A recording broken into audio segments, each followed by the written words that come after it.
গোল, লক্ষ্য, যে লক্ষ্য নিয়ে আমরা ম্যান্দাবাড়িতে কাজটা শুরু করেছি, সেই লক্ষ্যটা কি? তোদেরকে 3টা সাবজেক্টে আমরা ট্রেনিং দিচ্ছি। কি কি? ইংলিশ, অঙ্ক আর কম্পিউটার। আমার অভিজ্ঞতায় আমি যা বুঝি, এই 3টা সাবজেক্ট যদি তোরা ভালো হোস তাহলে তোদের চাকরি পেতে কোনো অসুবিধা হবে না।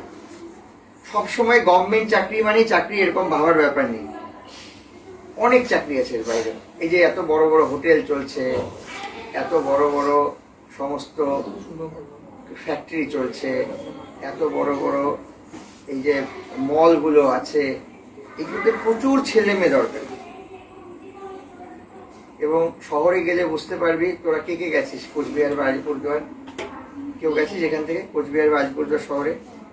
গেলে দেখবি প্রচুর কাজের সুযোগ আছে, এরকম না যে কাজের সুযোগ নেই, কিন্তু ট্রেন্ড লোক পাই না। ট্রেন্ড মানে কি? যারা একটু ইংলিশে কথা বলতে পারে, যাদের আচার ব্যবহারগুলো ভালো, একদম কিছু জিজ্ঞেস করলে একটু ভালোভাবে ভদ্রভাবে অ্যান্সার দিতে পারে। কম্পিউটারে যদি কোনো জিনিসের মেনটেন করতে হয়, কম্পিউটারে মেনটেন করতে পারে, কোনো হিসাব কম্পিউটারে করতে পারে। আমরা তোদেরকে এসে শেখাচ্ছি,